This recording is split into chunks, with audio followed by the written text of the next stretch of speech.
everybody, welcome to the Man Alone Solo Role-Playing YouTube channel. Today, a little something different. We're going to look at a Choose Your Path card game. This is Spires and Rangitaki by Greg Favro. Some of you may have seen the original Spires End, I guess by Favro Ventures, which was a solo and co-op card game that was a little bit choose your own adventure game book, a little bit push your luck with dice. Got a lot of good reviews, and I kickstarted this in January of 2024, and so over a year ago, and I kind of lost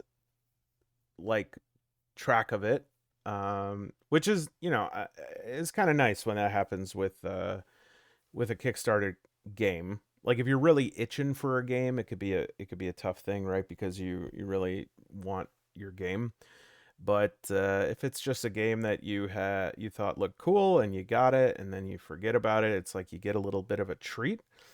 I don't know how I feel about this. I mean, I'm certainly not mad. I'm just wondering why I got this. I'm wondering what got me really hyped and FOMO'd to get this, because I do remember that at one point I was really going down a path where I was getting a lot of card-based games like Iron Helm, Tin Helm. I almost bought Pericles at one point, which is like $200. But I don't have the original Spire's End. And so, yeah, I guess let's just check it out. Really quick, just about the sound. If there's any difference in the sound, I know that I've been trying to optimize the sound of my videos with mixed success over the last few. The most recent innovation that I'm attempting here, and let me mute for a second to show you,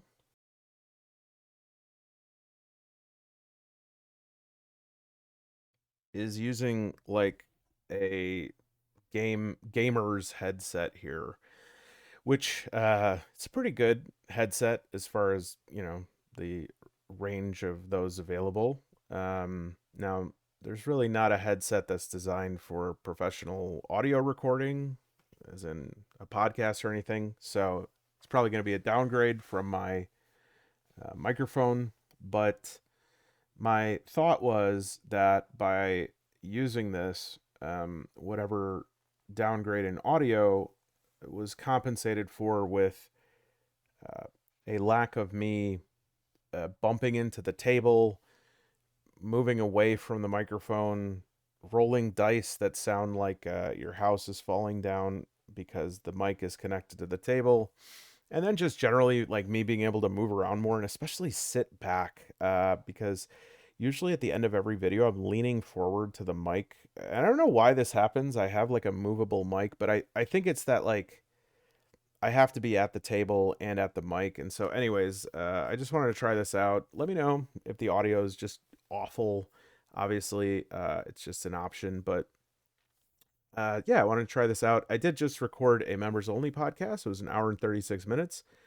And at the end of it, I'm not kidding, I spent an hour trying to get the sound levels right at the beginning, but whatever happened when I hit record, it's just totally blew out the sound. And so I had to reduce the overall volume, but there was still that crunchy sound. I was so mad, but hey, that's show business. I think it's that when it's like all the sites of things, right? Because there's the computer based volume toggles, and then anyways, so we're gonna open this up.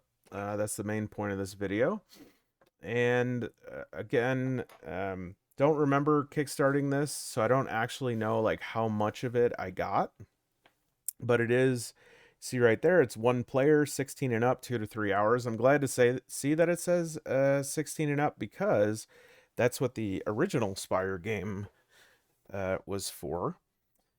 And not that I only like games that are 16 and up, but I remember that people had said that the first Spire's End game was, and again, this is Spire's End, not Spire, just to clarify, but people said that the first Spire's End like went pretty hard in the paint, and so just based on like the color scheme and everything here, I was worried that maybe this was like a little more childish, but it looks like it's pretty good. And it says Spire's End Rangitaki is a work of it's one that says it's fantasy, not intended. So all it says on the back is a game by Greg Favro and Christian Thomas, illustrations by Diego Frias and Charlie Potter, one player, 16 and up, 2 to 3 hours. This is supposed to be bigger than the original Spire's End, and if I did get, if I was looking to buy Spire's End, where might be a good place for that? You know what?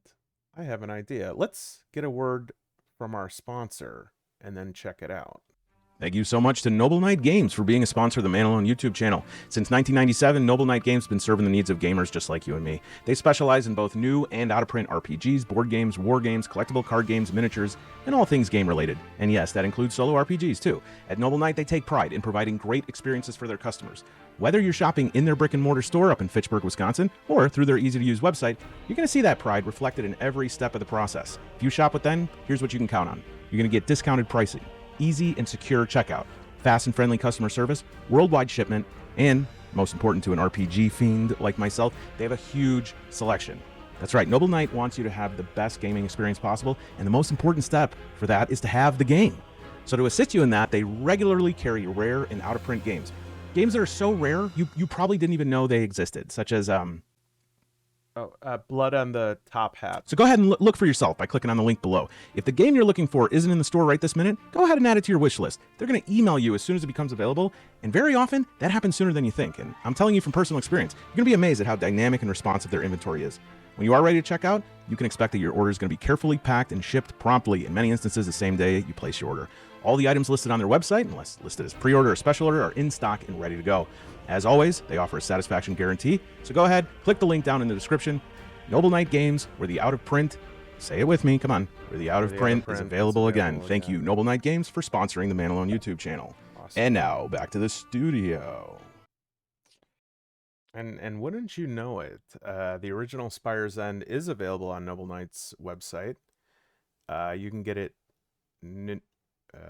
what is that, near mint, excellent near mint, $38. Pretty good. Nice big box, too. This one has... Yeah, this one is solo or co-op. So let's just read this here to see. Spires End's a solo and co-op card game that harkens back to the game books of the 80s with enemy encounters, interactive story-driven scenarios, and high-end art and design. I hope Rangitaki has enemy encounters and stuff too. I like that it's a choose-your-own-adventure, but that's usually not enough for me, you know? It's a unique game experience without a lot of baggage, simple setup, no DM. The hook is simple. Great. So there is a link down below, and you know what? Depending on how this goes, what we find inside here, maybe I will pick that up. But yeah, there's not anything else on the outside. I think I opened the top just a little bit. Yep. So let's take a look. I was not expecting the box to be this big. I thought the box was going to be like, I don't know, a quarter of the, not a quarter. I thought it was going to be, I don't know why I'm thinking of this, but if you've ever played the game Illimat, it's a box about this thick and like this big. I thought that would be the case. So it's a slide out box and really nice quality. Yeah, this is definitely not like the little flimsy cover. Inside we have the survival guide. I think it said it. Oh no, wait. You know what? I hope that I remember to do this. This is what I was hoping and wishing, but I thought maybe I didn't do it because I was like, oh, it looks like I just got the base game. But what I was hoping and wishing for was that I had the foresight to get the game pad, because I always don't get the gamepad when it comes to these card games, and then I always wish that I do, and then it's always sold out. So, yes. Fantastic. And I assume that is part of the design there. Yeah, it looks like it's like underwater, some bubbles. Oh, sweet. Okay, I'm gonna set this up really quick, just so that it's. I just set it up on its side there so you could kind of see the whole thing. The lip of it, I would have to push all this stuff up. I'm not gonna do that right now, but you could see there's 15 card spaces and then three like little pips at the top, and it actually goes 1 to 5, 6 to 10, 11 to 15, and so this is the survival guide V1. And yeah, so the original Spires End they said was I think 100 to 109 cards. And this one looks like it's 300. I do think at one point they offered like an expansion pack. I don't know if I got that. And I don't know, I don't see anything. There was nothing in the box that said that like what was inside. I think I did get that because I think like one of they offered an extra pack of cards. If you ever buy like card games, sometimes like the expansion packs when you get them later, they will like include just like packs of cards. All right, this is a really nice surprise. All right, so we got some like little cube scoring point cubes or something.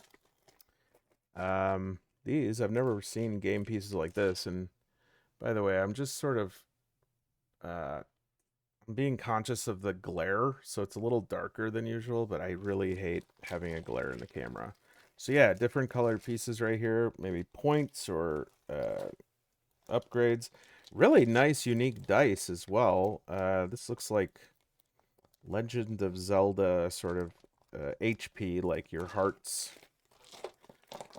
Wow, that's really nice. So it's got, oh, that's interesting. It's like a D12, but it's got 14 and 12 and 15 on it. Am I thinking about that wrong? That's a D12, right? Yeah.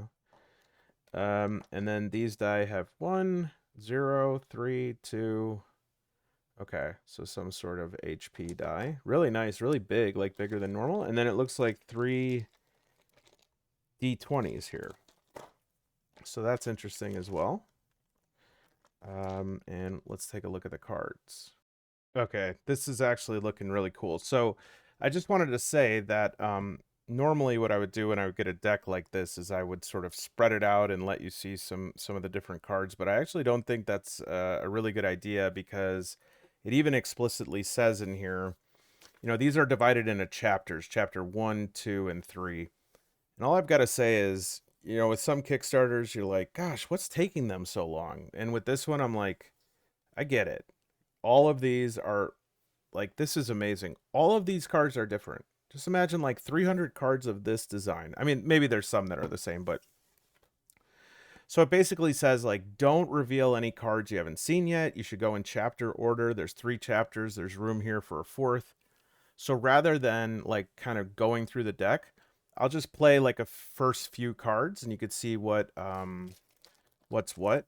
Now it does say to put 7 of these little, the Age of Bedlam. It says to put under the game board. Well, action points and disc usage. So let me just like point out some highlights of this too. So we have like a little bit of an overview to start. And then we can see that based on these different type of dice, there's different types of challenges. And you're basically doing like rollover, D20, physical, mental, critical. And besides the different chapter cards, there's talents, satchel items, and then Rangitaki, who's a character. And the cards at the beginning of every like chapter that are unnumbered, or I guess, yeah, they are separated because you have a deck of enemies and a deck of terrain. And then you have the story deck and the discard pile. And it says Rangitaki's ability to handle mental, physical, and critical aspects of the game is measured by her talent points. These points are utilized to modify dice roll results during challenges and critical hits. So this is great. When you are rewarded with a talent point, you will add an action point disc to the appropriate spot, physical, mental, or critical, on the talents card. Okay. Your adventure starts on card 1, chapter 1. You move through the game like a book, but instead of pages, the narrative's told through a stack of cards. Flip them over, make exciting and often challenging choices, and let the story unfold. The story cards are in numerical order.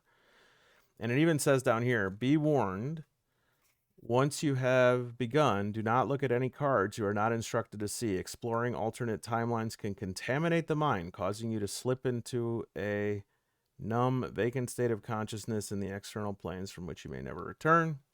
So there's 301 story cards, 6 six-sided dice, 20-sided times 3, 12-sided times 1, discs times 40, marker cubes times 20, and game board times 1. For setup, gather the following items. Chapter 1 story deck, got it. Game board, got it. 3 health dice, okay.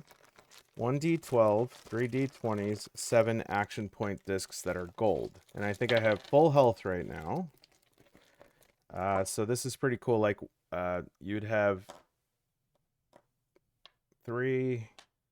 I'm not sure if I have all these, but you'd get 3, and then when you have a wound, you would like go like that, and then that would go down to 1, and then that would be empty.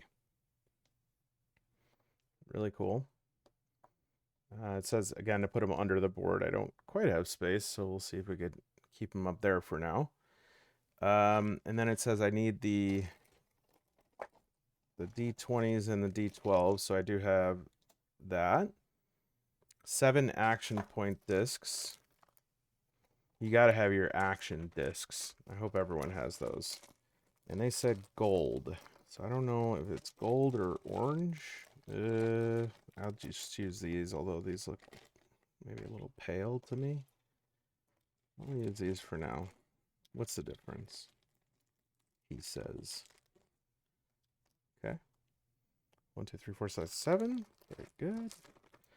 All right. Next, remove the unnumbered cards at the bottom of the Chapter 1 story deck and keep them in separate stacks. So that looks like...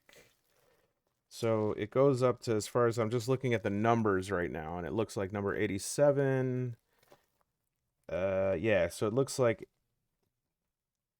87 is the last Chapter 1 card. And so keep them in separate stacks. For Chapter 1, this includes the enemy deck, terrain deck, and some severed head cards. Remember to remove all unnumbered cards at the start of every chapter. Finally, place the 7 action point discs and 3 health dice below the game board. And it does look like, what is that? Does that look like the health dice are full? So, let me just rearrange here. Okay. Finally, place the 7 action point discs and the health dice below the game board. It says begin here.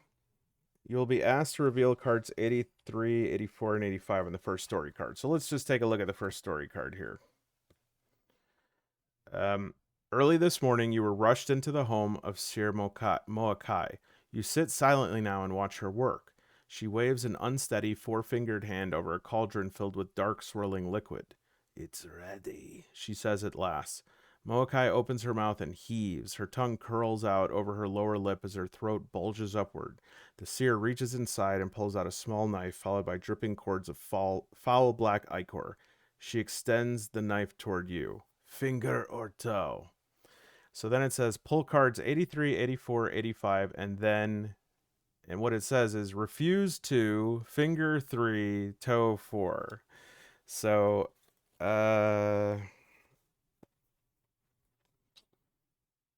83, 84, and I don't think we flipped them yet, but cards 84 and 85 will keep track of various points, events, and items. Card 3 is the Rangitaki character card for use on the playfield. Okay. So I guess that we could put these out to look at them. I don't know if they're in the right place. Rangitaki has 7 action points, but they will increase as you progress. And so that's my main character, I suppose. And then my talents, physical, mental, critical, event inventory below, item inventory below. And this is satchel items, breadfruit, uku, abejern. Okay, it looks like a brain. That's all I know. And I need to make sure I have these separated out here. So these are severed heads. These are terrain. This is just the back of them.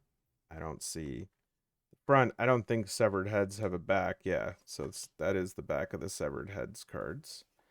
And then I think the rest are enemies. So I don't know if we keep those up or down. So just to be sure, I will keep them down for now. All right. Card 83 is Rangitaki for use on the playfield. See page 6. Okay, talent points. Rangitaki's ability to handle mental, physical, and critical aspects of the game is measured by her talent. These points are utilized to modify dice roll results during challenges and critical hits.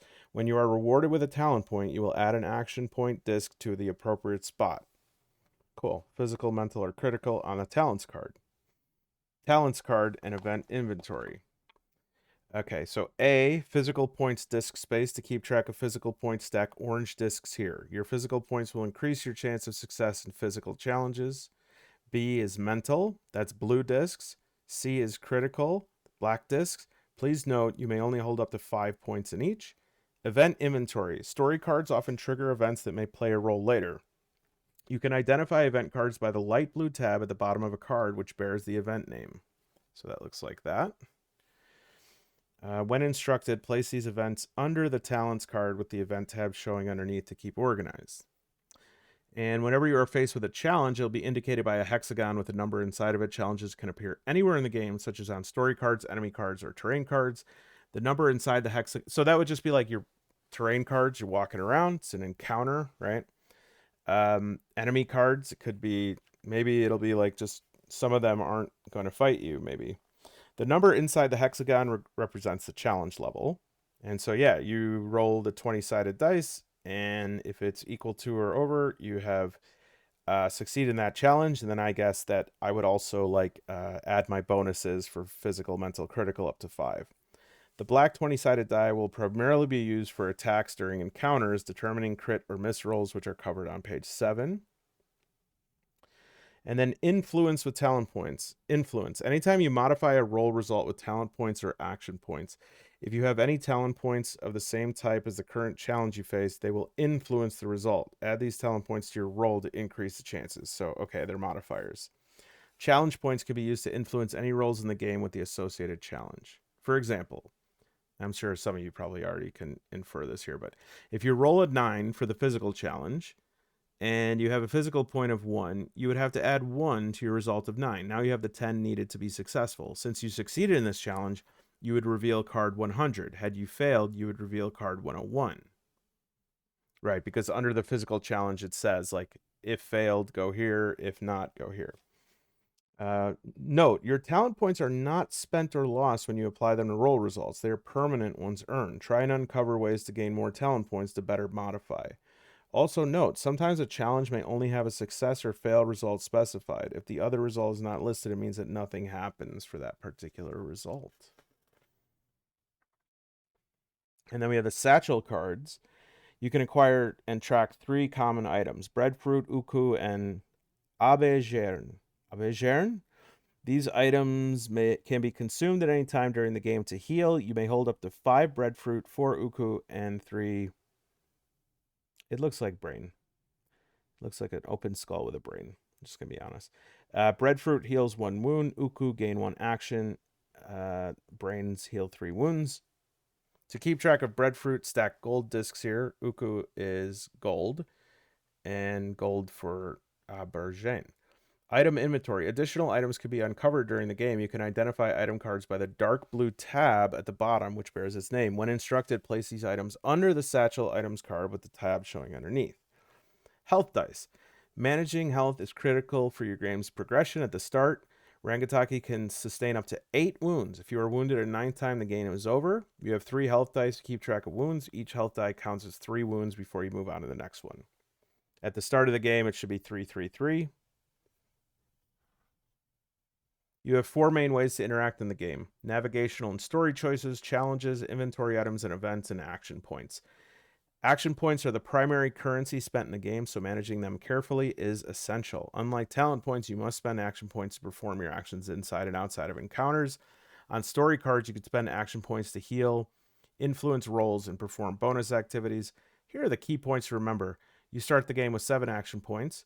They'll reset to 7 after each round of an encounter and when each encounter ends.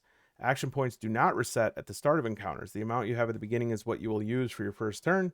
As you progress through the game, your action point reset number will increase from 7. There is no limit to the number of action points you can acquire between encounters for use on your first turn and the next.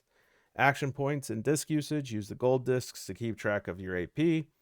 Turn a gold disc over to the side with an X when the action point's been spent. So I have 7 right now. That means that I actually would keep them up like this, and then as I spent them, I would turn them over to reveal the X. The black discs. The black discs also have an X side. Use the blank side to keep track of critical hit points on the talents card.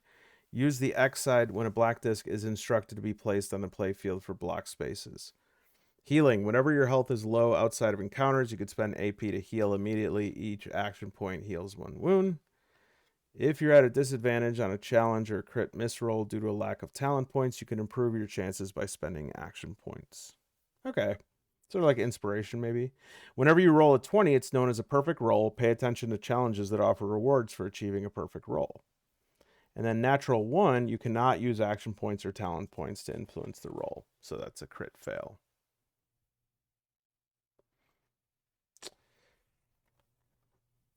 So this is pretty interesting.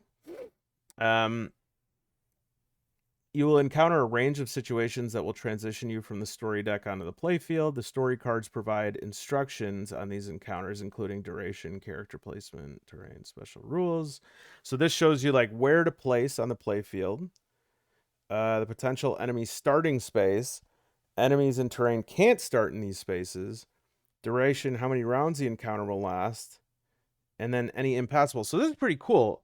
When you encounter an enemy, it tells you how to like lay out the board, and that shows like your combat space, and it will show like where the enemy might move.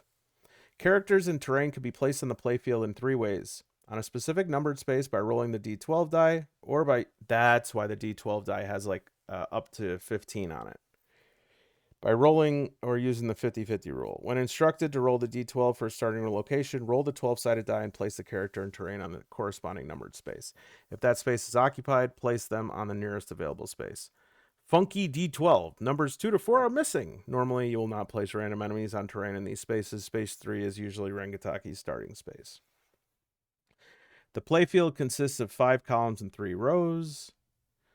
Encounter philosophy. Your aim isn't necessarily to defeat all the enemies on the playfield. Instead, it's to minimize damage over a set number of rounds, strategically defeating or managing specific enemies and interacting.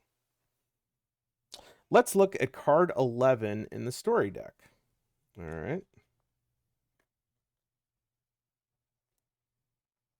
So there we go. Oh, that makes sense. There.